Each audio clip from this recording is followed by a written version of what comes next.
Hi, Simon. Welcome. I'm happy to have this conversation with you as a global HR leader. And before we start, do you want to share something about you, like your story, your professional experience and professional journey? Oh, well, thank you, Daria, and I'm glad to be here. Well, what to share? I think if you look to my professional life, I've just slightly over 20 years of experience in the field of HR, which is actually kind of weird because I started off studying software engineering and then 180 degrees turn went into HR.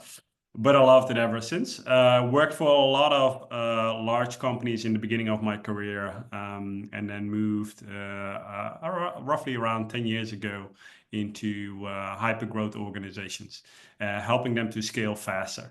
Amazing journey. Worked at companies like cybersecurity company Palo Alto Networks, maybe known by people, but also medical device companies, Align Technology, and working in global and EMEA wide roles.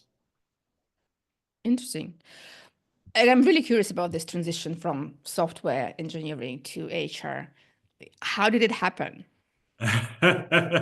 Well, I have to tell you that when I was a really young kid, my parents were one of the first to have a computer at home. My dad was a teacher, and so it happened that we got a computer at home, which was kind of nice. The ones with the tape recorders. I'm not sure if you can still remember those, but I guess a lot of people won't remember those anymore.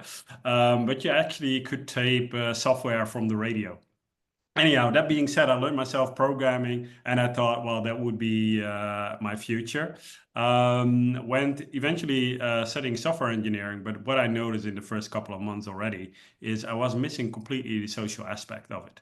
So all the communication was happening via the computer with my fellow students, etc. But I was also the kind of guy that really liked to socialize, etc. And then I had a conversation with the dean back at the university. And he told me, he's like, Simon, you know what you got to do is to get away from the keyboard as fast as possible and become a manager. I was like, okay, that was not what I was expecting. So I asked him, I was like, okay, but management, isn't that a profession? And then he remained silent. And then I knew enough. I'm like, okay, so if this is my future, moving away from the keyboard and becoming a manager, then I better start studying something that is relevant to it. And so it happens to be that I started studying HR and business administration. So that's how that career transition happened, so to say. Well, that's the power of great advice at the right time. Yeah, I'm not so sure. A lot of people along my career so far said, "Why did you ever moved away from tech? You know, it's booming business. We need software engineers." But I always think it's still a passion of mine, so to say. And so I always worked at high tech companies. So I guess it still comes back every now and then, and especially nowadays with the dawn of AI. I'm really interested in like, okay, what can I learn from this, and how can I crank up a little bit my coding skills as well? I mean, I'm a strong believer in like various T-shaped, M-shaped, W, like V-shaped people who Yeah, don't just follow one line and one function and one industry, but have diverse skills and diverse backgrounds. That's always beneficial, like for professional development, for organizations as well. I'm sure you understand tech teams much better than those who haven't like learned software and understand how things work there, right? exactly. And I love it when you started calling out those different kind of shapes of leader. And I was thinking actually by myself, like, what kind of leader am I? And it reminded me of this child drawing where you see lines going crisscross around the paper. And I was like, I'm a little bit more of that kind of leader because in my last job at SendCloud, one of the leaders asked me, he's like, why are you not in sales, you know? Because I always like to learn the things that I'm dealing with and trying to understand the business, etc. So maybe one day it's tech, the other day it's sales, and for the rest, it's always HR. Cool, cool, right. You mentioned that you worked in big companies and then you moved to scale-ups. What's what difference do you see in how those organizations are developing, in leadership style? Like what are your observations on that?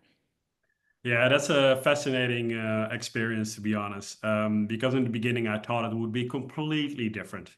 I was working at one of the largest energy companies in the world and doing a lot of reorganizations. And I was like, okay, I'm done with that. Let's go to the world of hypergrowth. It's all nice and fluffy, and it's all positive feelings, etc. I'm done with all this negativity of reorgs, etc. And then I realized quite quickly that there is a lot of parallels, right? Because you always deal with whether you're in hyper growth or you're downsizing, you're always in a shortage of people. All the processes are not designed for the amount of people that you have. So basically, they're broken. You have to deal with a lot of emotions, people trying to keep up with the pace of the organization and the dynamics. And At the same time, as a leader, you're continuously juggling everything that you want to do because you need not only to build for the future, but also maintain the organization for today, which is quite hard. So, in all honesty, in my experience, there's a lot of parallels. Now, of course, there are differences, right? When you go outside and you go to a birthday party or something from a friend and they ask like what you're doing and you tell like you're working at this hyper growth organization, everyone is like, oh, that's so freaking awesome, etc. If you tell, yeah, I'm working at this big corporate and we're downsizing all the time and my job is basically to be the butcher, then it's a less interesting conversation. But other than that, I think there is a lot of parallels that you can learn from both sides. Yeah, I love that you mentioned it. Not enough people, messy processes. You need to constantly keep the speed Oh going yeah, and going. especially if you look to a lot of these scale up and startup organizations, right? So in the beginning, everything is designed according to a couple of my favorite TV shows from the 80s and 90s. I would say the MacGyver way, where everything is put together with a little bit of duct tape, and it will hold for now, right? But at some point, you need to replace the duct tape with something that is more durable, right? Um, you have to pull the team together like the A team, right? So we get everyone together and let's say get some magic happening, which is super exciting, right? But at the same time, often a lot of people don't know how to design a process at scale. They haven't seen what good looks like. And I think that has been super beneficial for me working those first 10 years in the big corporates, seeing how good processes could look like, because these companies have been refining them for over decades. Now, of course, you need to adapt that to the reality of your scale of a startup organization. But at the same time, you know what it could look like. And you could leverage some of those best practices. And I think that is Mhm. quite often missing in startup and scale ups because a lot of people these days, and especially younger generations, go straight into the startup scale up life and have never seen something else before. And then judge the book by its cover and say like, oh, I don't want to work for these big corporates because they're a little bit outdated, etc. But I think we forget that a lot of these corporates were the tech giants from the past, right? If you look to companies like Unilever, Shell, etc., if you compare them to the Googles and the Amazons, they were those kind of companies in the days. Now, of course, they're still large, but they're less appealing for a lot of people. Mhm. I've noticed like kind of two scales. Like the one scale is, well, let's bring the corporate people who know how to build the process and implement them like as they are, as they were in these big organizations. And now we will become like those big organizations. And on the other scale is something, okay, we are a startup. We don't need that stuff. We're kind of diverse. We are agile. We don't need processes. We'll just go as we go. And these kind of two scales, they rarely go together in something. Okay, let's adapt good processes so that we can scale. Yeah, I Yeah. fully agree with you. So it's always fascinating, and I've seen this over and over in my career, is talking to whether they're founders or leaders that are in the scale-up businesses. They often say this, like, we don't want to become corporate. We don't want to, and they talk about corporate like it's something dirty, right? But they often don't realize that it's the next phase of evolution of their organizations. So when you're an entrepreneur and you build out your company, you want to be involved in everything. You have to be involved in everything because simply you don't have an HR department in the beginning, you don't have a finance department, etc., etc. And then you're building out your business, and slowly but steadily, you will start adding more kind of these kind of functions into your organization as they serve a purpose. But what is interesting is when you then say like, hey, let's further professionalize this, it feels often for these entrepreneurs that you're taking away their freedom to operate, that they have to justify why they're doing certain things, that they have to think about the long-term consequences of their decisions. And in my perspective, that's often what they're afraid of, right? So think about the long-term consequences of the decision. And then you hear often, and you just use the word as well, agile. Now, I love the agile approach, but how often I've seen agile being misused, not to put anything in writing, not to be able to take accountability for the decisions that you make. It's, I would say, terrifying to see how often that is misused in those startups and scale ups. And I think it's more important for leaders than to accept, like, hey, we're moving in this transition. And am I actually the kind of person that is able to bring this company to the next phase? And that is quite often a leadership conversation that never happens. I'm not sure if you have had that experience as well, but leaders always reflect on the rest of the organization not being ready to scale. And they say like, wow, I'm not sure if they can keep up with the pace. While these people have been individual contributors now becoming managers, etc. But you hardly ever hear a leader of a scale up saying like, hey, maybe I'm obsolete. Hey, maybe I'm not able to keep up with the dynamics of the organization. Hey, maybe I'm a fantastic entrepreneur, but I'm not the one that is able to lead a board. And that's a completely different perspective as well. So if you bring it all together, I think often when scale ups are talking about big corporates, they talk about something that they're a little bit scared of. And then they're magnifying all those negativity around it.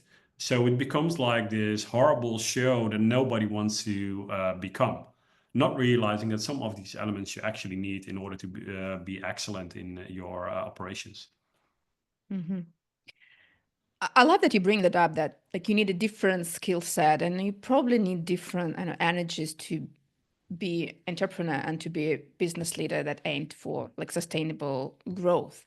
And I use this the GC index assessment, and like when we look at the different energies leaders have, and what we can notice is like entrepreneurs, they're very much focused on innovation and creating new ideas and kind of breaking through and changing something.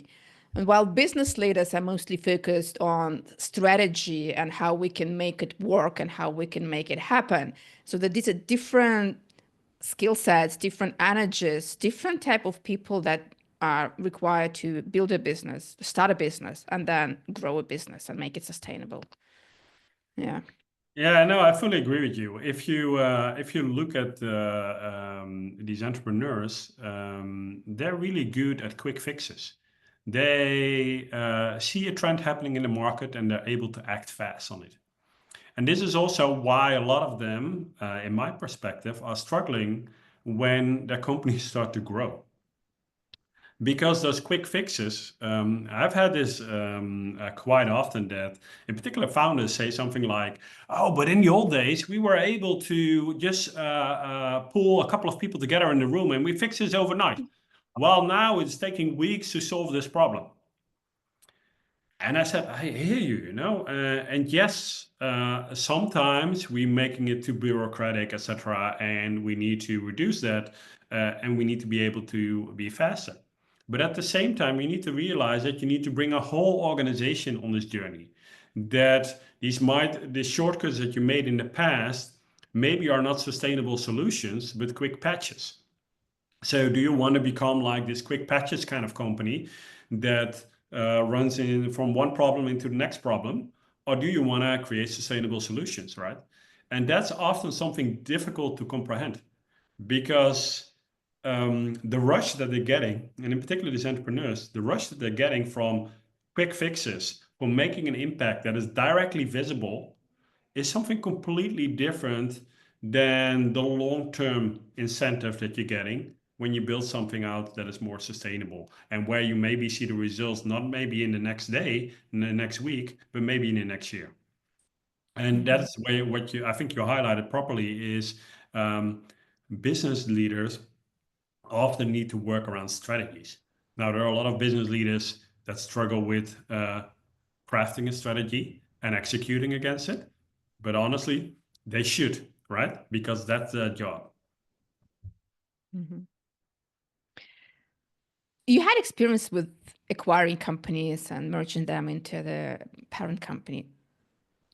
What are the, I don't know, most common mistakes or maybe tips you want to share how to acquire companies? Because mergers and acquisitions like happening everywhere. There's lots going on. How do you make it in a good way? Well, yeah, if I would have that magic recipe, then I think I would be now competing with Elon Musk around becoming the most wealthiest person in the world. Because let's be honest, if you look at the research, the vast majority of M&A is a failure. Not getting the value out of the acquisition that you're making or the merger that you're making, destroying a lot of value along the way. So you really need to think about like, why are you doing M&A? Is it to take out competition? Is it to extend your portfolio? Um, and then you need to look at like, okay, what are the success factors that we define?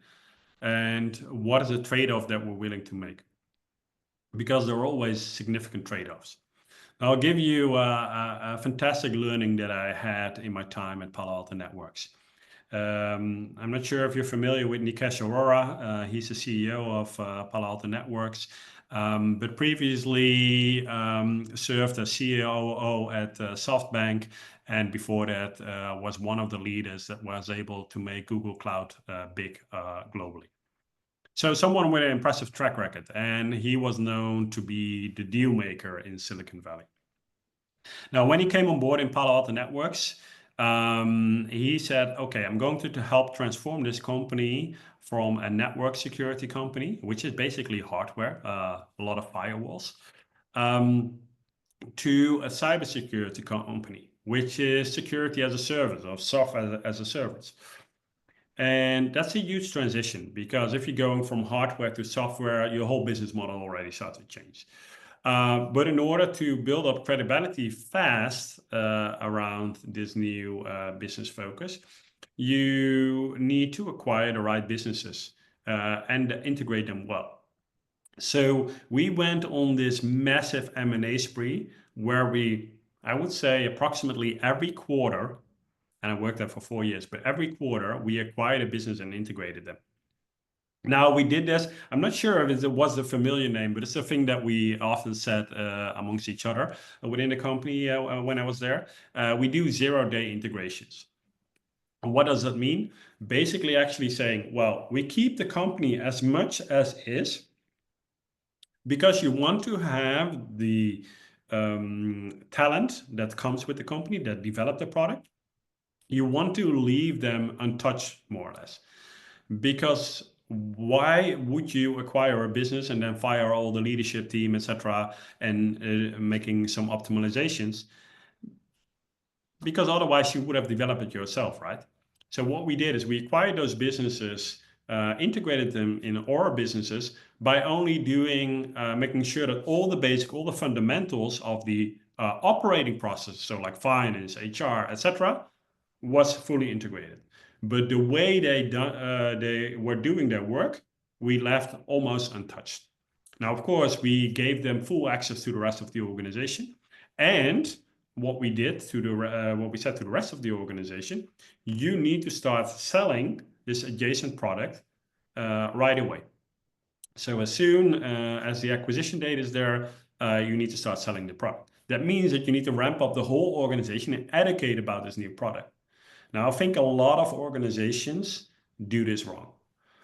because they talk about M&A, and then there is always upper hand in the M&A, right? So the company that is acquiring says, we're going to tell you how to do it. And they almost suffocate the talent in the company that they acquire.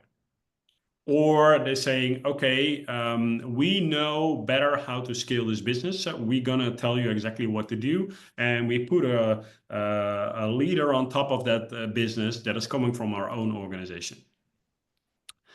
Now, if you are acquiring a business for technology advancement or portfolio enhancement, I would never do that. At least that was my experience based on my time at Palo Alto Networks. Now, if you would say, on the other hand, you're saying like, I want to put a competitor out of business, okay, then you might have a different approach. And you say like, okay, I want to eradicate everything that is reminding me of that business, unless there are some advantages that I can take out of it. But that's a super expensive M&A if you would do that, because you acquire a business, you pay a premium for it most likely. And then you say, basically, I toss everything overboard just because I want to eradicate them. Now, if you're truly convinced that you are the better organization, then why are you acquiring the business at the first place? Because you would push them out of the marketplace because you are the upper hand. So if you look from that perspective to M&A, it becomes a whole different situation. So you really need to clearly think around, why are we acquiring businesses? How is this helping us on a strategic roadmap? Because this is the other thing. And I recall that from my time at SendCloud, where we also were doing M&A. And we had a lot of conversations as a leadership team around opportunities that were there in the market. And sometimes these opportunities were too good to be true. But we were asking ourselves, is this helping us to accelerate on our strategy that we have? How is this fitting in our roadmap? And if we do this, this would mean acquiring a business always takes the eye off the other ball that you're playing. So if you're doing this, then will it add more value now on the short term or the long term? And if not, or if you're not convinced, don't do it. Because then you're basically saying, we have set out a really great strategy, but we are not convinced enough around it, because now when this opportunity comes along, we think that it's a better play. Then you really need to go back to the drawing table as a leadership team and saying like, okay, we're not convinced about our strategy, so something is wrong there. Right? So coming back to your question, like, what is my advice around M&A? Be super careful. Really think about if is M&A actually going to help. Realize that M&A often fails because there are large scale change management projects, etc. So it's a lot of value being destroyed. Question is, will it add to your strategy? Yes or no? If not, don't do it. Mm-hmm. We're coming back to strategy again. Like, you need to have a strategy first. It's not a quick fix. Like, have your strategy first, be clear about what you want to achieve in the upcoming years, and then decide how you want to deal with this M&A. Do you need that, and what do you want to get from it? Exactly. I saw you you took a Harvard course. Mm-hmm. Tell us about it. Like, what was it about? Why did you decide to go for it, and how did it help you? Yeah, let me start with answering that last question first. Like, why did I went there? Now I need to go back in time to my late grandmother. She taught me as a kid because she lived through the war, etc. And she said, in life, almost everything can be taken away from you, but not what you learned and not what you experienced. So always invest in yourself, in your experience and in your education. And when I was younger, of course, I thought it was just a way to force me to do my homework for school, etc. But later on in life, I really started to respect it. And there has been a little bit of a guiding principle throughout my career as well. I'm always looking like, okay, what can I learn? How can I grow here? How will this enhance me as a person? Not only from a wealth point of view, but more from a knowledge point of view, from an experience point of view. And that's also why I love to work internationally. Now, coming back to specific Harvard, I was at a point again, I was like, hey, I want to learn. I feel like I can learn more. And I want to learn from some of the best brilliant minds in the world. Now, of course, instantly you start thinking about those Ivy League courses, etc. But then I was like, I'm not sure, if I'm interested in going back to class and listening to this prof telling me how everything works. Well, let's be honest, a lot of these professors hardly ever work in the real world, I would say, right? At least that was my experience back at university. Um, so I learned a lot of things by doing them myself. But here I was like, hey, what I found interesting is Harvard is doing a lot of this business case oriented learnings. So basically, they use business case from real companies, and they let you dissect it with a group. So you're talking with peers, etc., and you get different approach from people all over the world, which was another thing that I love about it, because I enjoy working with people with completely different backgrounds because they give me complete different perspectives often around how the world works. Right? Just as a small sidestep, if you turn on the news while you're traveling, whether for work or leisure, and you're in a different country, you get a completely different perspective around what's important in the world. And for me, this has always been eye-opening and refreshing because I'm like, okay, so maybe the way I look at the world, I might find certain things super important, while in some other parts of the world, people think like, well, I've never heard about it. Is it important? So it puts a different weight to things. Now, coming back to this Harvard learning that I had, we had these case studies. And I recall two case studies that I really enjoyed.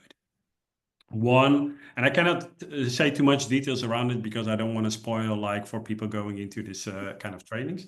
But one of the particular cases was related to the Challenger incident. I'm not sure if you recall, the Challenger exploded, unfortunately. What they did, they reframed it in a completely different way. So it was no longer recognizable as a Challenger incident, but the whole circumstance around it and the decision-making process that you needed to do as leaders, and this is the other part that I love about Harvard, what they did is they're not approaching it as purely HR, they approach it as you're a board member. So we want to think want you to think in the broad context of everything that plays a part in an organization. Yes, of course, you might have your HR background, but you also need to think about the financial implications. You also need to think about the go-to-market strategy and so on and so on. So we had this Challenger case, and I can tell you, I think all of us went for the trap because we were under pressure. We needed to make fast decisions, and there was a lot of stakes involved. And you were like, okay, we need to move fast, and we need to take this opportunity. Yes, it might fail, but we got to take this risk because it might be worthwhile. It might be really worthwhile. Well, we know what happened to the Challenger case, right? Same risks. They took the risk and exploded, costing people's life. Fatal incidents. Now, of course, in a lot of businesses, the fatality hopefully is not there, but you're taking high stakes and decisions there. Now, as soon as we learned that this was about the Challenger case, we started to dissect the whole case again and looking like this is a red flag. This is something that we need to look in. This is what we need to double check, etc., etc. And then you realize from a boardroom conversation that you have similar kind of cases quite often. We're like, oh, we are in a hurry. We need to move fast, etc. Now, while that sometimes might be the case, 9 out of 10 times, I don't think leaders at the executive level need to rush to decisions.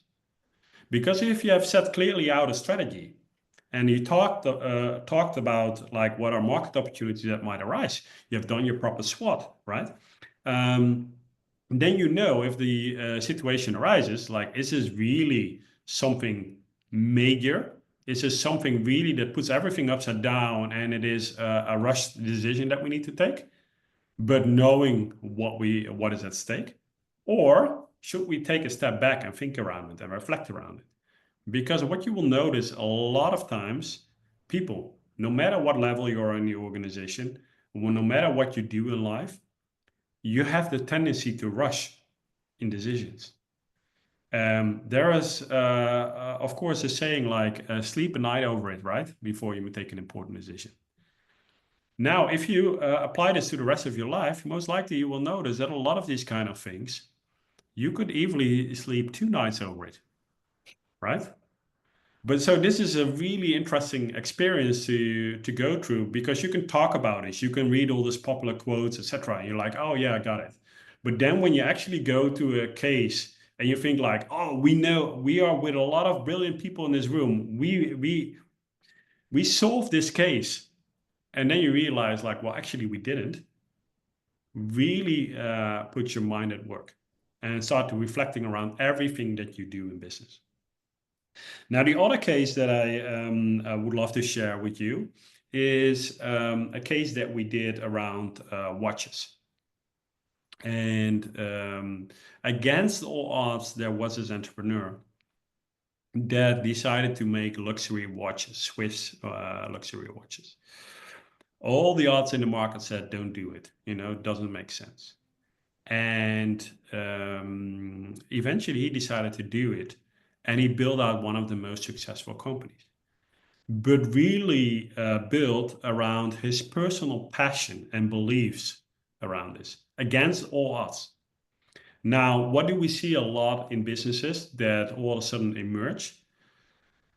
There are people so convinced, so passionate about it that they do it and it thrives. And then I was relating for myself and I was like, well, one of my best friends, he started off a company a couple of years ago. And before he started, he came to me for a consultation. He said, Simon, so what do you think I should do? And he had a fantastic corporate career, and everything was against his plan on what he wanted to do. And I went through it with him, and I'm like, well, I love your passion, and it's going to be a huge gamble. If you ask me honestly around like when I dissect everything that you tell me, you might not do it. But I said, if you truly believe that this is the thing, well, you got to decide. But I said, again, warnings are there. So you got to take this decision. And he decided to go for it. He built out a super successful company. And of course, hard work and a lot of things that we couldn't foresee back then that helped him and provided tailwind, etc. But other than that, he was willing to take the risk. So here is two different stories. One telling you to slow down and not take the risk, and the other one is telling you maybe to go against all odds. Now, I think this is the reality of business, right? You ask me like if I can give you advice around how to do best M&A, for example. I gave you my stories. I gave you my experience. That might work for someone else, but not per se, right? It's always a matter of like looking at all the circumstances and take your best educated guess, I would say, because nobody has a crystal ball to tell you what the future would look like. Too bad. Yeah, too bad. Sorry. But I Can't love help the you. stories. I mean, yeah, there's no clear way and like kind of one-way solution to all the problems. No, there isn't, Yes. right? And sometimes you need to take unpopular decisions. Sometimes you need to refrain from making a decision. And this is, by the way, something that is kind of tricky because a lot of leaders realize like the difficulty of the decision making. So whatever you choose, you can choose wrongly. So some of them avoid to choose. So either they delegate it to the rest of the organization, pardon me, or leave it in limbo. Basically, not making a decision and seeing what will surface, right? And then they shout out really loud, like, "Yeah, that's the direction that we're going." Well, yeah, because it emerged, not because you took a decision, right? The tricky thing is that might work sometimes, but it's not building confidence in the organization. If I looked at, for example, in my family life, when I'm with my kids, and my kids ask me, "Can we, when we go skiing, should we go left or right?" And I'm like, "We'll see what happens." And then I shout out really loud, like, "Yeah, we go right," because everyone is already on the right slope. And then it turns out wrongly. I said, like, "Wow, I haven't decided it. You already went there." Yeah, that is not building confidence and trust, right? So when people are relying on you, and in business, a lot of people are relying on you. At least that is my perspective. If you're a leader, you are taking on responsibility for not only a company, but all the families tied to it. So you got to make decisions, and you got to be able to live with it. Now, yes, you will make wrong decisions because nobody has that crystal ball. But that's a learning, and that's an opportunity to also to be transparent around it and saying, like, maybe I didn't take the right decision, but I base it on my best educated guess there. Mhm. And since you made this transition, like leadership to families, like tell me about your perspective on leader as a parent, parent as a leader. How do you see that? Yeah. Well, I'll be honest with you. If you go back in time, one of my earlier jobs in my career, when I was doing a reorganization, and I went into one of our regional offices, and I saw all the clutter in the office related to child drawings, family photos, etc. And I recall saying to one of my colleagues, and I feel really bad around it nowadays, but hey, you got to learn somewhere. Um, I said, no wonder that this company is not performing well. Look at all this clutter. Look at all the distraction that is here. What has a child drawing to do with business, right? It should be focused, etc. Well, it took me a couple of years to catch up with everyone. Eventually became a father myself, and then I started to realize, like, what is that adding for me, right? Now, that being said, if you look to leadership and parenting, for me, there's a lot of parallels. Um, you always have to practice or try to do your utmost best without expecting to be rewarded for it. Because if I look to when I'm raising my kids, um, I try to act in their best interest. I want to raise them to become proper adults with a proper value system, etc. And sometimes I have to be giving them a little bit more rope so they're able to explore. Sometimes I have to pull a little bit tighter to make sure that they're not making too big of a mistakes. But in the end of the day, they're human beings. So I cannot tell them what to do. I can help them navigate the world. And I think as a leader, that's often what you need to do as well. You cannot always make the popular decisions. Like going back to my kids, if I tell them that they cannot eat candy all day, that is in their best interest. Now, if you would ask my kids if it's in their best interest that they cannot eat candy every day, I think they will judge me differently around that in this moment in time. Later on in life, I hope that they're a little bit more grateful for it, right? And I think there's a lot of these kind of things that you will see in work life as well. Whereas a leader, you don't know exactly what is the best interest. But as I said earlier, with your best knowledge and your capacity, you're trying to help them to become the best versions of themselves.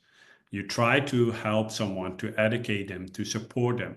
But if you're providing support, doesn't mean that they always will accept your support or will acknowledge your support. And I think that often goes slightly wrong, both in parenting and in leadership, is that we're expecting instant rewards, right?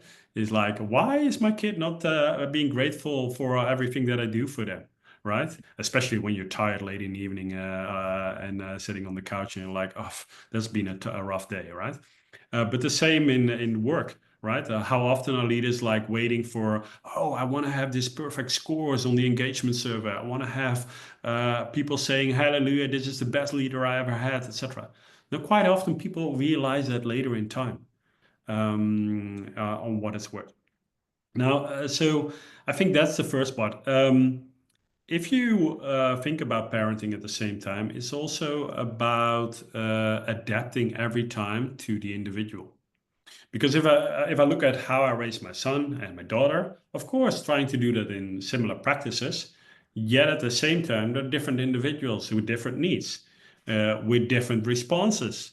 Whilst it might work for my daughter to cuddle every now and then, my son wants to become a little bit more rougher and want to play around with me, etc. And I don't want to stereotype with that, but that's just the way they both are. And now I need to adapt my style to them continuously. And I'm like, oh, I finally found out how it works with my daughter. And then I'm looking to my son and I'm like, oh, shoot, I have to start all over again. I need to find different ways. And also acknowledge every now and then that I make mistakes.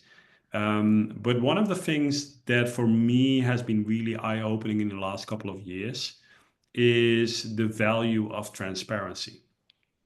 Is are you, and I think a lot of adults will say this, is shield the world for your kids, right? Or shield your kids from the world, and depends on how you look at it. But um, don't share everything with them. Now, here is the thing. My experience, kids have six senses. You know, they will see what's happening. They will sense what's happening, maybe without fully understanding what is happening. But you can tell them lies to sugarcoat things. It won't work and it doesn't build trust. But if you open up and saying like, well, this is actually what is happening, do you want to talk about it? Then quite often you see that it's less interesting to them because if they feel you're keeping secrets from them, they're really curious. They want to find out and are looking at your text messages or whatever, you know. And the same with employees. If you're trying to cover things up, to hide it, to sugarcoat it, they will feel that there is something off. And they will start looking like, oh, what is the conspiracy theory here, et cetera, et cetera. There might be something going on. But if you say like, hey, I don't know everything. This is what I think, and this is how it can help. You sometimes have surprising conversations, both with your employees and with your kids. So, long story short, I think there are a lot of these kind of dynamics that are similar. Um, but it really comes back into your willingness as a leader, as a parent, to be humble and to understand that you're not always the teacher, but you're also the person being educated. Mhm. I mean, I love this perspective.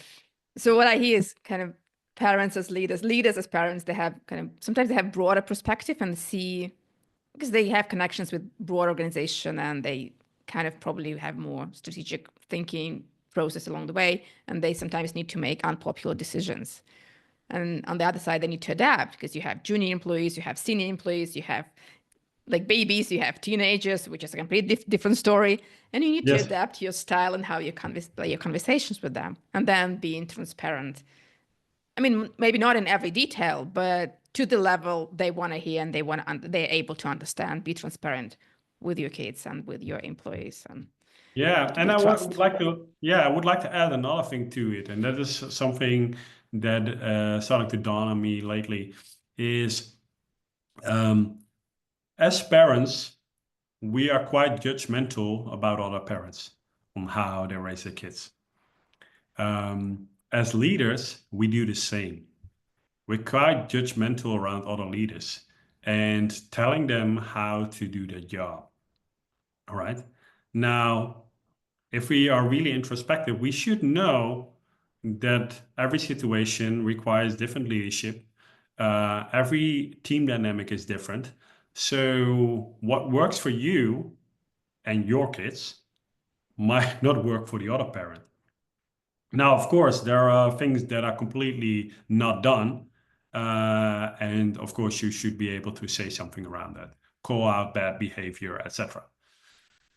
But other than that, there's here in the Netherlands, we have this typical saying around when we see kids nicely behaving, etc. It's the French style. It's like real kids sitting at the table, having dinner, not having too much discussion, etc. If you then look to Dutch kids, they're complete chaos, uncontrolled demons running around doing their own thing. Now, pardon me. With that perspective in mind, what you will see is eventually they all turn up fine. But in different cultures, different circumstances, different environments, they will be able to flourish. Now, you could judge, okay, so that whole parenting thing, let's toss it overboard because kids will be fine, right? I wouldn't say that because we can help them, right? We can help along the journey, but we shouldn't expect that we're able to shape the world in such a way that we shape human beings to our own likings. Because I think then we would not be anything different than what was it called again? The Borg. We assimilate people and we want to become them, make clones of ourselves. Nobody wants that. At least I don't want to have a clone of myself. Right? So Yeah. it's just a perspective where I think we need to be a little bit more kinder as leaders amongst ourselves, to be less judgmental, more supporting, and I think more willing to understand.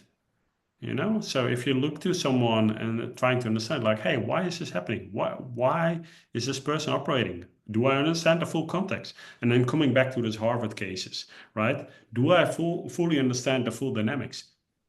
And often we don't. Mhm.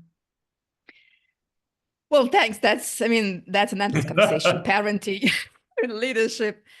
Yeah. The final question that I have, and I usually ask, is again about advice. What advice would you give for organizations to become ready for the future work? Well, let me start first with saying that organizations is such a wide term, right? Let's accept that organizations are just a gathering of people. So I think what people need to understand is that they need to continuously learn and adapt. We need to adapt to the world changing around us. Whether that is sometimes due to fearsome activities around the world in the geopolitical arena, whether that is because AI is here and quantum computing is coming up, and we might have humanoids walking around us, if we have to believe Elon Musk, in the next few years. You could go with fear. Now, fear is often the wrong advisor. I would recommend is try to understand. Explore the world like a child would do.